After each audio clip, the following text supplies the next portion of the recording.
Who's ready to start the best hour of their week? All right. That side of the room did really well. Who's ready to start the best hour of their week? Prove alone? No?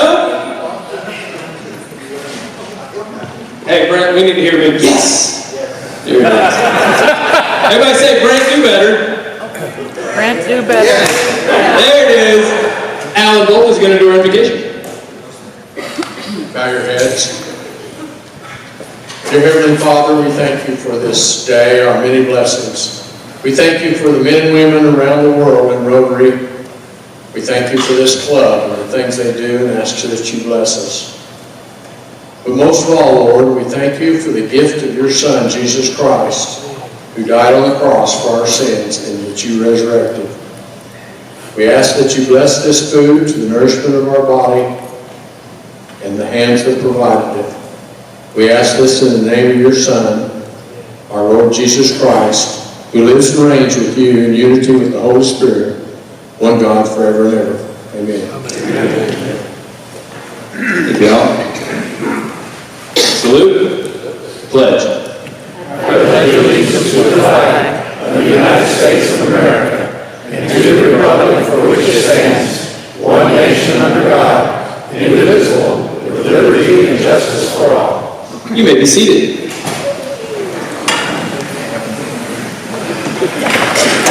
Our Sergeant at Arms today, Susan Bass.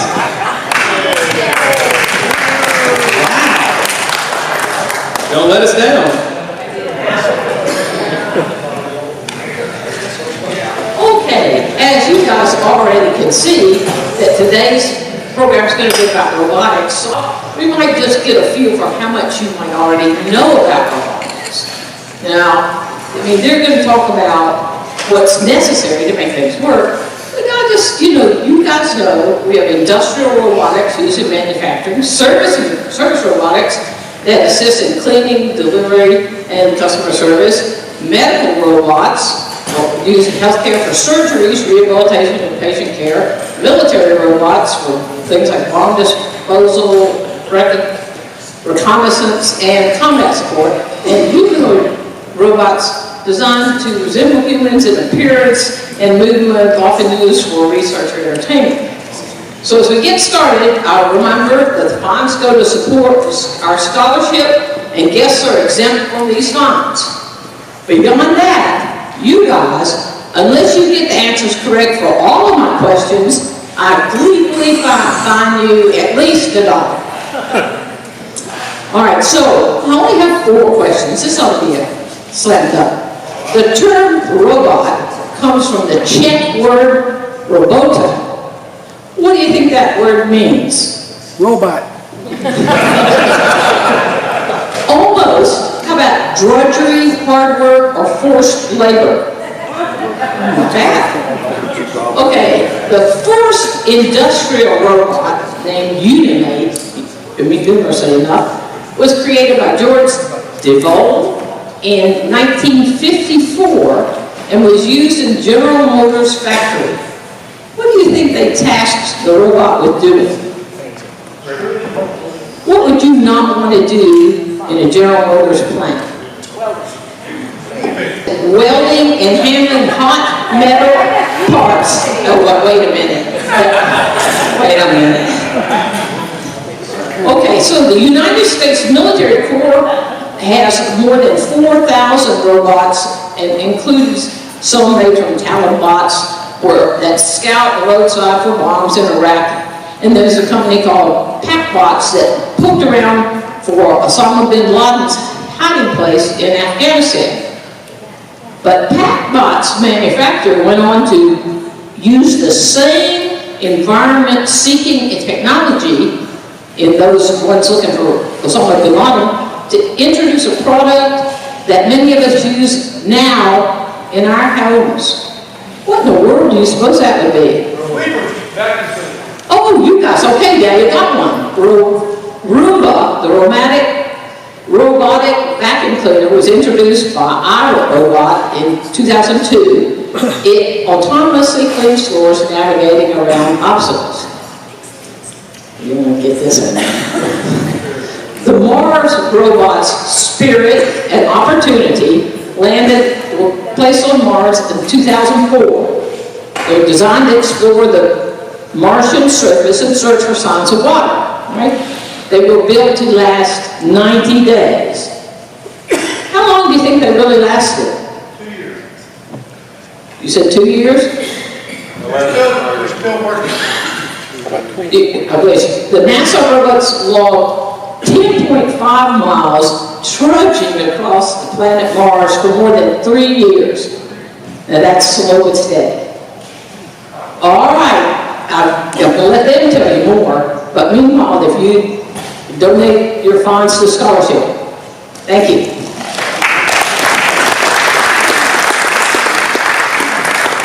Thank you, Susan. Our students of the month are Katie Thomas and Eli Rabel, and they will be picking up their buckets now, and we'll hear from them next week. Let's give them a quick round of applause. Our caterer today was Mulligan's. Let's give them a big round of applause. And we have a few guests with us today. With Robert Carter, he has Scott Epperson. And Cynthia Brock. And Dave Claggett is here from Colorado as well.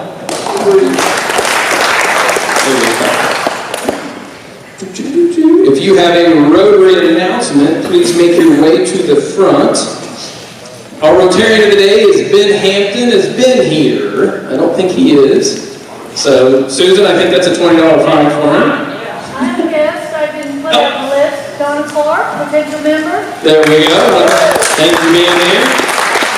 And we do have kind of a not guest, but she hasn't been here in a while. I'm sure everybody saw her when they came in. Autumn Wilhelm is back from maternity leave. Kathy D, are you ready? Let me hold it for you. We have a sympathy card here for the West family, Josh and Elizabeth. As you may have heard that Josh lost his mother, I think it was Easter morning. And so I'm going to start it around over here. So if you get it, when you get it, just go ahead and sign it and pass it on. And be sure to take it across the room. And whoever has it last, drop it by the table. If you run out of space, there's another page there. You can just flip it. So thank you. On your table is a 2025 giving guide. It's front and back. This was put together by the Creative Alliance. I was asked just to bring it to Rotary and share it with you. These nonprofits submitted information about what their needs are, so you'll see there might be some things listed, or it might also list how to donate. But different nonprofits submitted their information. If you would like to contact the author of this, that's Judy Barber. And if you don't know her, I can put you in touch with her. But this is just a summary of some local nonprofits and their needs for your information. Thank you.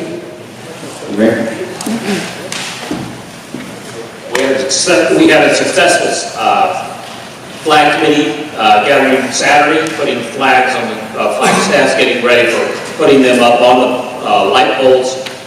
May 17th. We'll be starting at 9 a.m. at Buzzard Cemetery Storage Building and going from there. We have 203 flags to go up this time. The highway department's kind of sneaky. They installed 2 new light poles along Highway 59. People have a propensity to keep hitting them and knocking them down. The department will catch up and put them back up later on. But for the work that was done Saturday, we'll tell everybody that we're very appreciative of coming out there and putting the flags and the staffs together. We made the front page of the paper. We made the front page of the Brooks on paper. My brother-in-law thought it was really nice that I finally made it to the front page of the newspaper without having the police involved. So anyway, May 17th, 9 a.m. Buzzard Cemetery, we'll put the flags up. Thank you. Thanks, Carolyn, for the picture. It was raining that day. As far as the launch goes, this Friday and Saturday, the tournament was canceled. It's unfortunate. There was 263 teams that had come from all over the United States to fish in the event, but with the water the way it was a wise decision to cancel it. So there was no launch this Friday or Saturday. Brent tells me they're going to reschedule it for October. Let's hope that happens.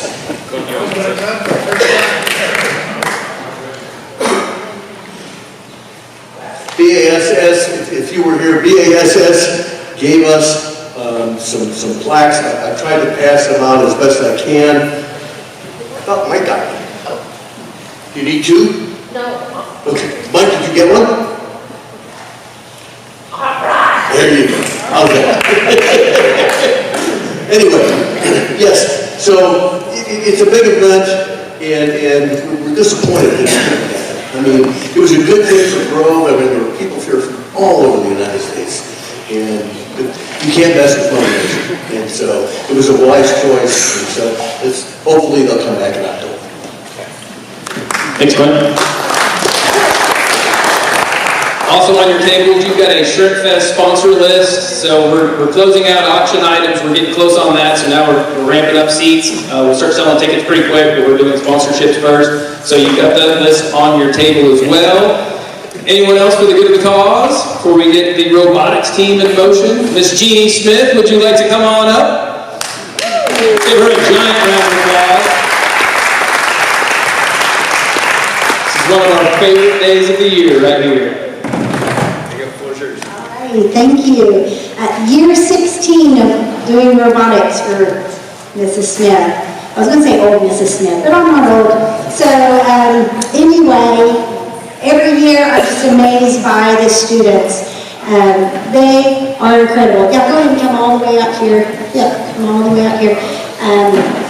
You know, if you were to ask a bunch of high school students, would you like to go to a meeting where you don't know any of the people and you're going to have to get up and speak? A lot of high school students might decline that offer, but these students are always willing to come share with you because they know what a great contribution you've made to us. Your sponsorship is a great assistance to us. As you can tell by the things that are on the robot, it's a little expensive to do what we do, and I have a lot of students that when we travel for 3 or 4 days at a time, they like to eat. And but they are the best group of kids I could wish for here. So we are Team Frog. If you've not met us before, Frog is for First Robotics Organization of Grove. Our team number is 3160 because we were the 3,160th team to be established. Now teams are up in the 10,000s. So there are teams all over the world that compete in this First Robotics competition. Here's where it starts though. We have elementary robotics teams, and these are pictures from this year, the Lego teams who competed, and their mentor, one of their mentors, Cindy King, got Mentor of the Year there, and so that's where it starts. And some of these students, that's where they started. So who was on the Lego League team? Raise your hand. We can lower this. Okay, so they have come up through our entire system, starting with elementary robotics, doing middle school robotics, and hoping and wishing one day they become the Frog Robotics team. Okay. And now they're seniors. It hurts my heart a little bit. So I'm going to try to get through everything today without crying, because this is we've had quite a year, and this is just the greatest group of kids that I've had. So we'll keep going. So I think I pointed this way to make the slide go, maybe. Here's our middle school robotics team. Andrea Binge is in charge of them. They qualified to go to the state competition this year. And the thing to note about middle school robotics, they compete against high schoolers. In fact, I think they may have been the only middle school team at the state competition. So we're very proud of them. And our students help mentor those students as well. Now, how many of you were on a middle school team when you were in middle school? So, very good. And then we get to our frog team here. Maybe I should turn this on. technology. So here is an open house event we had earlier this year demonstrating our robots. And we have a great facility north of the Performing Arts Center. It's a white metal building if you've never been out that way. It's called GLARE for Grand Lake Area Robotics Education. Mr. Don Malone, when we started in robotics, saw a need, one, for students to get the skills that we can't teach in school anymore. A lot of you may have had a shop class when you were back in high school. Well, we unfortunately don't have shop class anymore. We do have like ag and we have home ec. But as far as learning those industry skills, he saw a need there. So he was able to purchase that building and start a nonprofit called GLARE for Grand Lake Area Robotics Education. And they provide support to all the area teams that need support. So our team is divided into several different teams. We have a build team. They are the ones that also work in the shop. So if you're on the build team, we're going to come up and introduce ourselves. So who wants to come up first here and introduce yourself? Hello, my name is Autumn. I am a senior and I am on the build team. I am the head of the build team, well, one of the heads of the build team. So I look over everybody that is manufacturing. I'm also the safety captain, so I have to make sure nobody cuts their finger off because that's safe or something. So yeah, I basically just make sure that everybody is doing everything properly and teaching the younger students how to use things like drills and the bandsaw. All right, next up, Colton. Hi, my name is Colton. I am a junior, but this is my first year in Frog. I am on the build team, but I'm usually in the shop building, or not building, but machining the parts. All right, who else wants to come on up, Eli? Our team is unique. The majority of our students do come from Grove High School, and we are recognized as a Grove High School organization. But because we are also a community group, we invite students that are homeschooled and from other schools. So we have Eli here, he'll introduce himself. Hi, I'm Eli, and I go to Ketchum, obviously on the other side of the lake, and this is my first year at Jog. I am on the build team and I make parts, build the robot, and some things I've learned is how to solder, how to roughly do the electronics. I've learned how to make the parts, and yeah. Thank you very much. Who else wants to, come on up, Riley. My name is Riley. I am a junior. This is my second year on the team. I helped build the robot. The majority of the parts you see on the robot that are black and green, I painted. Yeah, powder coated. So, yeah. And yeah, that's what I've done. Thank you. So, you see pictures up here of the students in the shop. We have a lot of adult mentors that train the students on different shop skills along with our senior members of the team. And so this robot, everything on it that is powder coated, black and green, those are all designed and machined and manufactured at our facility. When we get this out to show you, our intake system has panels on the side. They're so cool. I love them so much. They are water jet, and Malone CNC did that water jet work for us. So we're very blessed to have access to that type of equipment and technology.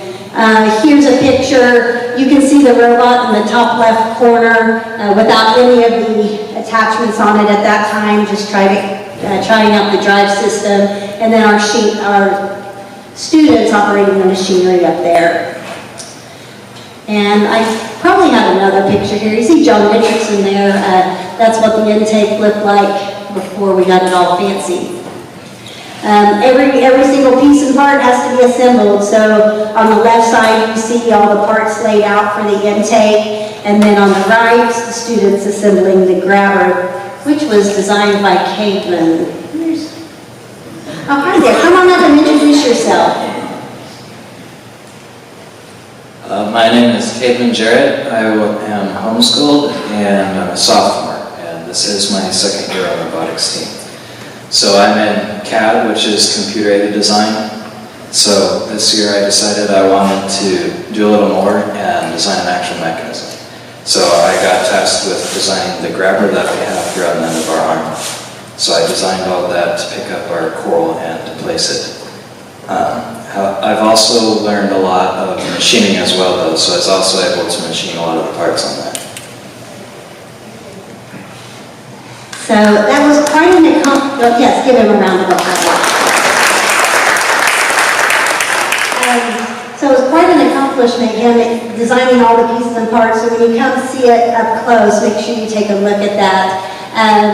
So here our robot, you're trying to get it to climb. We won't be able to demonstrate that today, but it has a climbing mechanism. There was a steel cage that the robots could climb on at the end of the competition.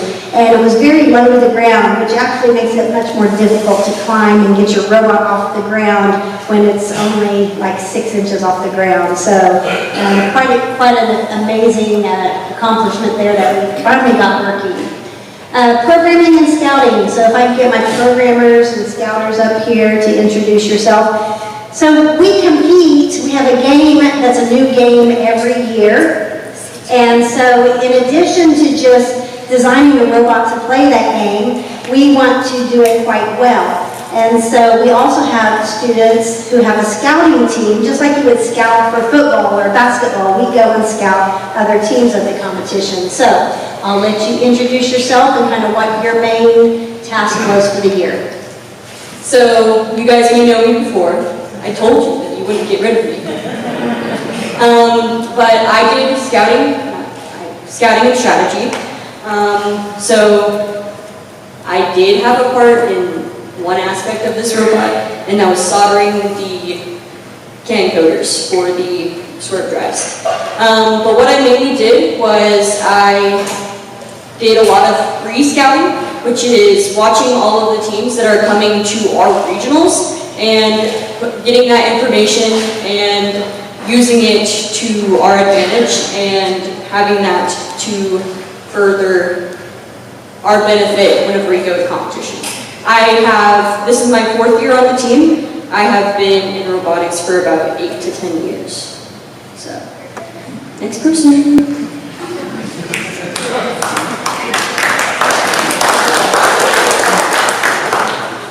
Hello, my name is Trey Kirkwood. I'm a junior. I've been in robotics for 4 years and for 3 of those 4. I mainly worked on the scouting and strategy with Hannah. I helped her out with the pre-scouting, and during competition I would be looking at the charts that you see on the board right now. It doesn't tell much of a story at the moment, but at the competition that would tell us what the other teams did before we even would go and talk to them. So we could already have all of this information on all of the teams that we will either play with or against without even needing to go talk to the teams. And that helped us figure out our strategy for how we were going to combat our opponents that match and how to complement our other alliance partners. So for the scouting, you see here, this is the scouting app that they use. So our students would have a tablet or on their phone collecting data on the teams as they play the game. And they would collect like how many points did they score, where did they score it, how good was their driving. And then the cool thing is, see the QR code on the right? You're familiar with QR codes. So we have a little scanner, like you would see at Walmart, beep, beep, beep. And the student would get the information, and then it would give them this QR code. And so they take the little scanner and scan that QR code, and it transmits all the data to the computer, to that Excel spreadsheet that you see here, that's a little video of it. So what our students were able to learn this year is we found a retired Excel guru. Like, he knows so much about Excel. We had to upgrade our Excel licenses, and so they got to learn how to do like power queries and pivot tables and all sorts of really advanced Excel that high school students just don't get to learn. So we were very grateful to that mentor. So all of you have skills, like you could share with us, like you're an expert in something. So if you don't want to like make a commitment to coming every day to robotics meetings, but you have a little something you could share with us, we'd always be willing to have a little bit extra on our team. That was really a great opportunity for these two students, and as a result of that experience, they both decided to go into that field in college of doing like data analytics. So it's made a big impact on them, so kudos to them. All right, Joseph, you up next? All righty. Hello everyone, I'm Joseph. I was here last month as the student of the month, so you guys, I may seem vaguely familiar. I was on a programming team this year. I've been on the robot team for 4 years, and I'm a senior. This year, well, during my 4 years, I've learned obviously programming and a lot of technical skills, also some wiring and soldering. I would say that the biggest thing that I've learned or taken away from the robotics program and my time in it is how to develop the problem solver's mentality when approaching big problems, especially how to break them down into smaller tasks and to have the tenacity to go down each of them and tackle them and problem solve and figure out issues and so forth. So one system I want to highlight with our robot this year that I had a big part in, and I think is very cool, is our vision system. So last year and the year before that, you guys may remember that we used a Limelight vision system. So basically, the Limelight is an off-the-shelf vision solution for seeing vehicle tags and other things. This is an vehicle tag. It's sort of like a QR code. And what it does is when we have our cameras calibrated to an vehicle tag pipeline, which means that it specifically looks for vehicle tags, we can determine the robot's position on the field based on what it sees, how it sees the vehicle tag in the camera stream. So the Limelight was a very quick and simple plug-and-play solution. We bought it off the shelf. It was very easy to set up, but we had a lot of troubles customizing it. We specifically wanted to do some things. There were some issues in positioning, and we want to fix it, but the software that came with the Limelight was, it didn't allow us to do that. So this year we decided that we wanted more customizability, so we moved to an entirely new vision system. So basically, instead of having a complete product almost that has the camera integrated, the co-processor integrated, we had to find the cameras ourselves. We have to get our own co-processor and upload our own software and to calibrate the camera. So I'll highlight 3 main steps that went through this process. First is calibrating the camera. So we have 2 cameras on our robot this year. One's here and one's over here on both sides of this structure, the elevator structure. There's a camera under each one, and they're attached to an orange Pi processor. It's like a small computer running our vision software. In order to see when a camera sees the vehicle tags, if you don't calibrate the cameras, you're only getting a raw camera stream. So you have to, there's a very strict process that you have to go through in order to get the robot to actually recognize the vehicle tags and also to get the correct distance from the correct location in 3 dimensions from it.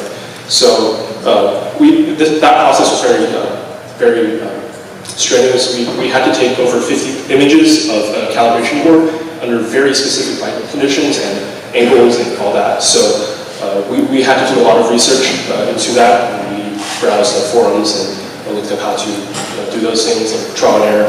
I think we have, currently our camera calibration on the robot right now is the 3rd iteration or 4th. So yeah, that was a very, that was a pretty intense process, but I learned a lot about cameras and how they work and how they collect data from it. Secondly, we also had to offset the cameras from the robot center.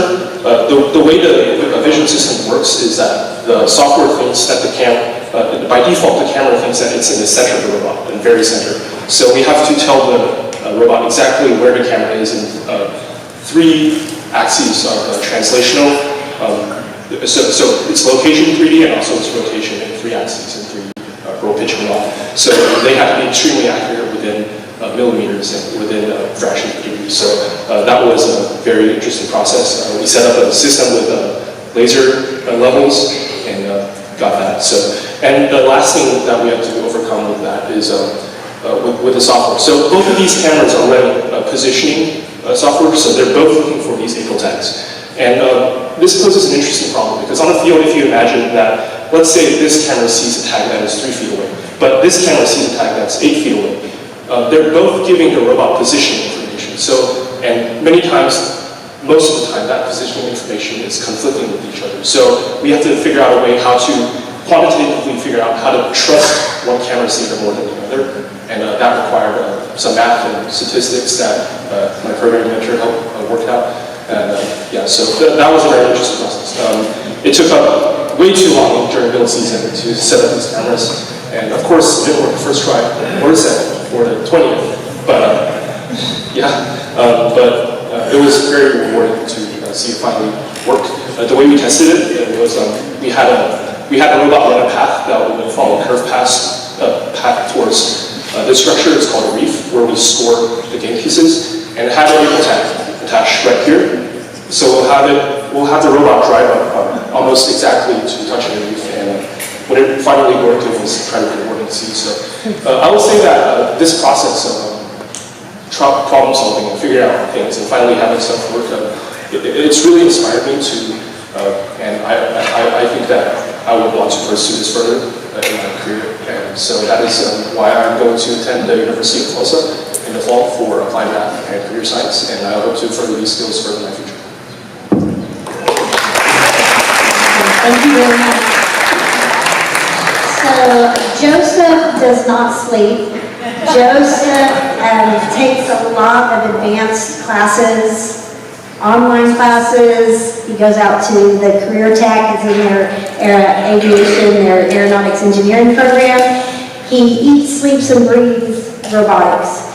And he does not sleep. So I'm hoping after today he will start sleeping. But very good. Oh, here is, I clicked onto this video. Okay, here's the video. So we have a media team. Come on up, Mila. I think our sound, I didn't record my videos correctly, but you see Cademan up there, and that's his grabber he designed. And he designed it, and it was all 3D printed to prototype it. Here we have our 3D printer running. This was our pie case for our orange pie. And the students all learn how, or our CAD students learn how to design these parts in the SolidWorks software. So we have about 4 students who do CAD, and they come in, and so they go to school all day, and then we meet from 5:30 to 7:30, Monday, Tuesdays, and then Saturdays 8 to noon. So this is all outside of school, and they come in and they do more learning and more work. So they really are the cream of the crop. And so there you see kind of the progression of that grabber. But that video you saw, we have a whole series of videos on YouTube, if you want to look us up on YouTube, and those are produced by our media team. Keaton, Jared is not here today, but we've got Mila Kelly to introduce herself. So, my name is Mila Kelly. I am a junior on the, of course, media team, and I have helped create some of the videos for our channel, taking pictures. I created these earrings that I'm wearing right now.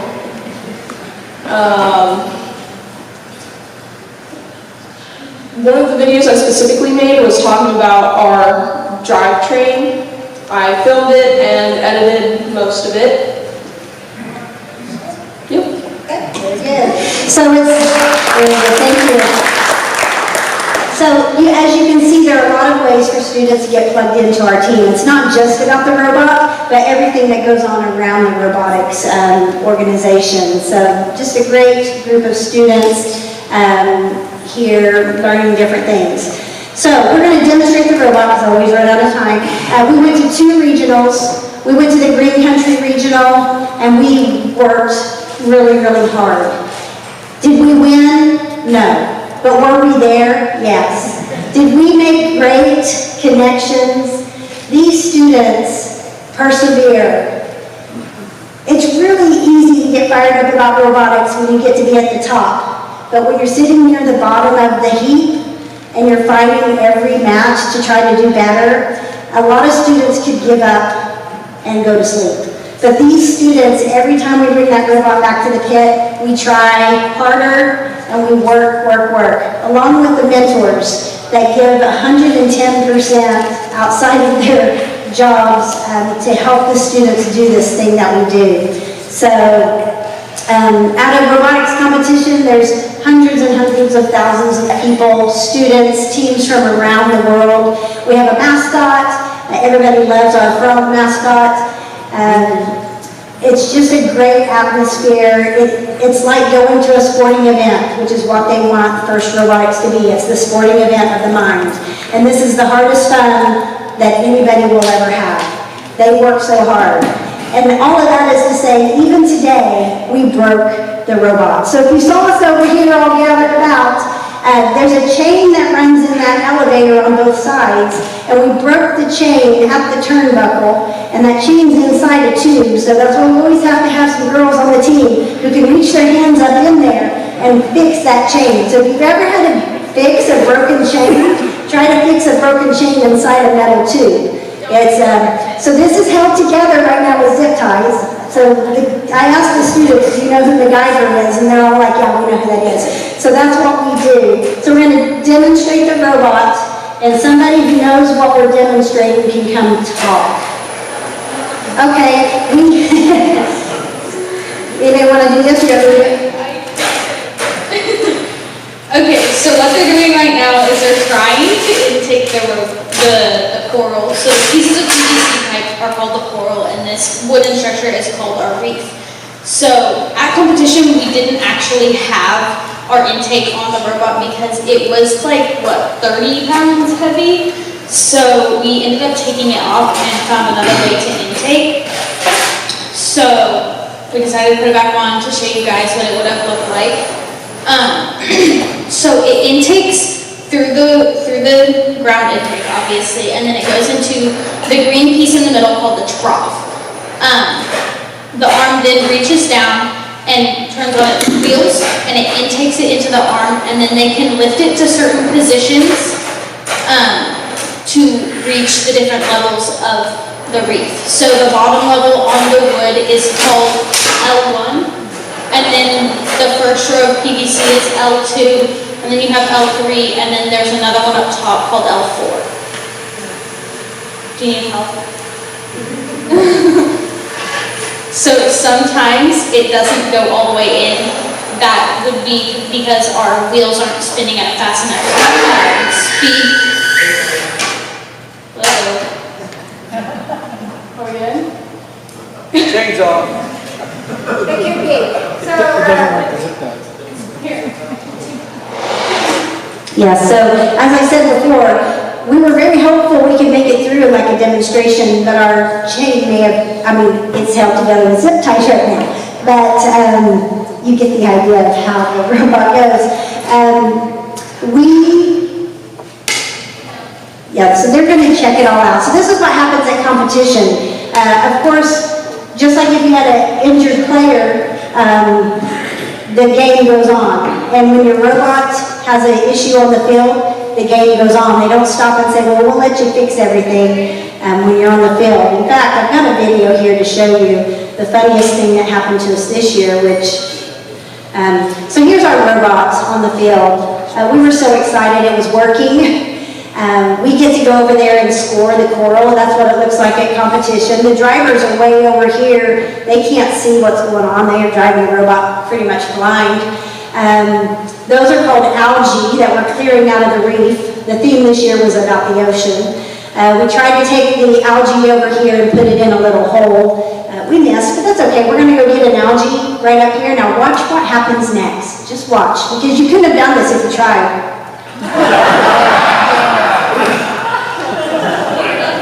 And that's when we went wonk, wonk, wonk. And so it's stuck. It will not come out. They're not going to stop the match and let us take the algae out of our robot. So then we have to come up with plan E at that point in time, and we go over to the other side and play defense.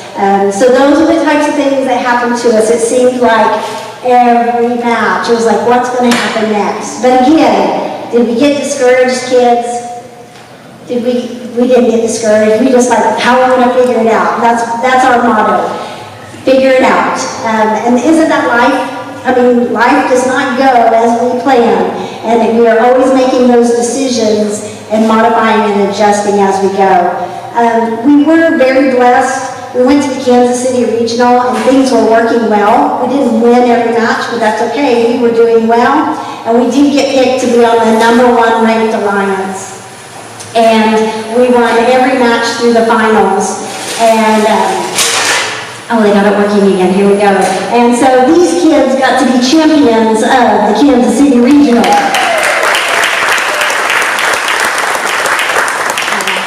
And these kids deserved it. They worked really hard this year.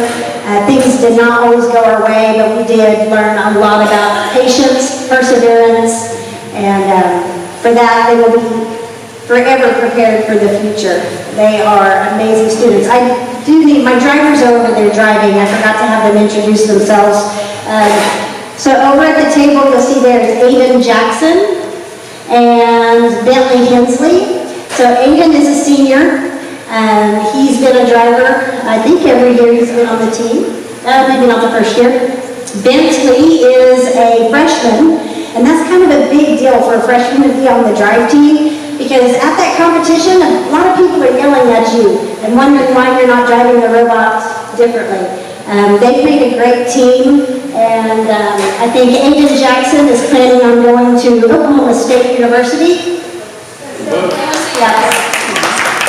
And to study computer information technology. What you going to do, Aiden?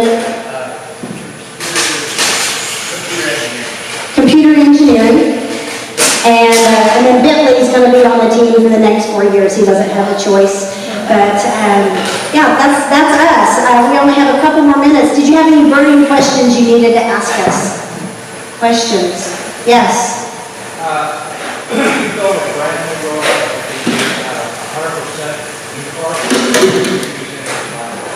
We build a new robot 100% except for the electronics and the motors.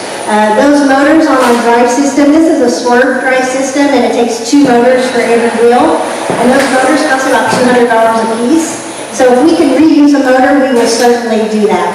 Our electronics on there, we will take from an old robot and put here. But we usually keep 2 robots intact so we can practice and demonstrate. But otherwise, everything you see above the bumpers is new. We don't reuse a grabber. You can't, in fact, you can't. You have to design it for that specific task. Good question. Yes? With the old robots, we when we decide we're no longer going to use it, we take it apart, we scrap the metal. Sometimes students take a piece home and make it a bookshelf or something at home. But yeah, we salvage what we can, but the custom parts, if we kept all of them, it would fill up our shop, and I keep way too much of it myself. So, other questions?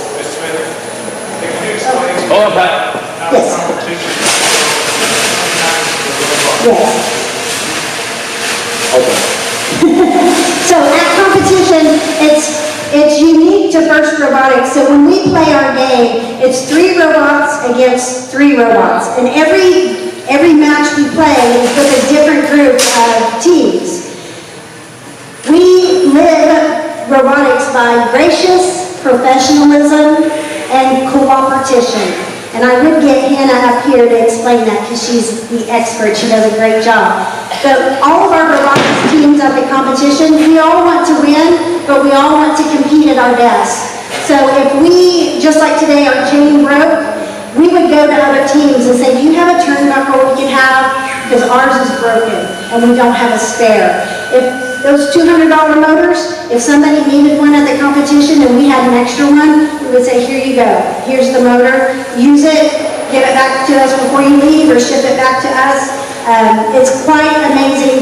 Mr. Dodson came and saw us one year at Olathe at a Kansas City Regional. And it's quite amazing to see all the students. They pretty much hover around trying to help other teams and other students. So it's just a great life lesson. Yes? So when you're doing scouting, is that just statistics on other robots, or do you actually get to look at how they do things and try to steal ideas? Oh, get ideas from other robots? So, yes, both. So we scout the other teams to see what their strengths and weaknesses are, so we can complement each other when we play together or against them. But yes, we see awesome ideas at competitions that, like in the future, we're like, they had a really great intake mechanism, we should try to do that. Our robot, we use the lead screw for a lot of our movements because that's what we're comfortable with and we use a lot. We have used pneumatics in the past. So teams will typically design their robot based on their strengths and the skills that they have.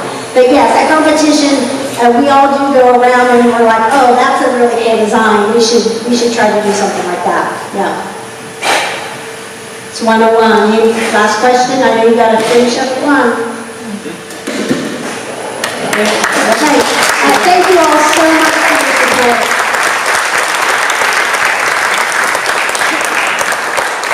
Great. Let's give the kids one more round of applause. Awesome. Awesome stuff.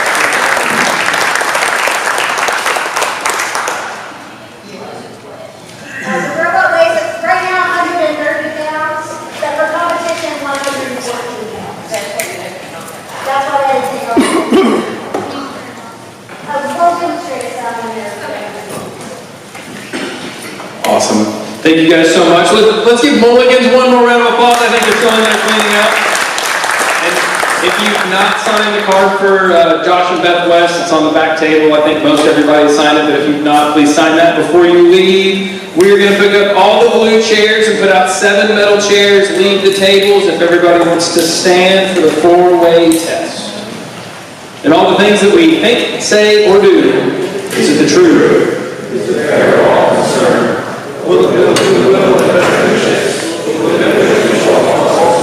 Is it?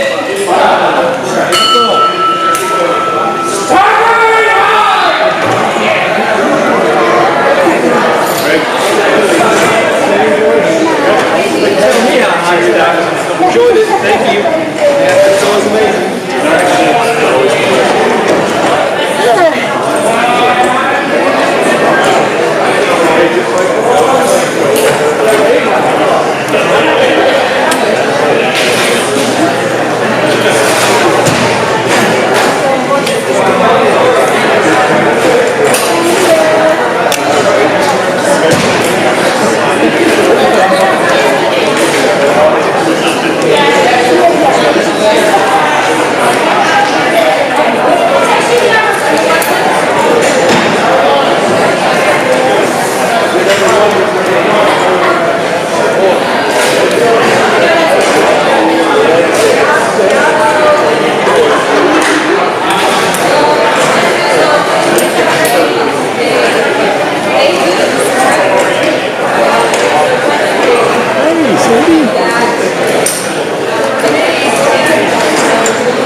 It's still on. I don't know how it is.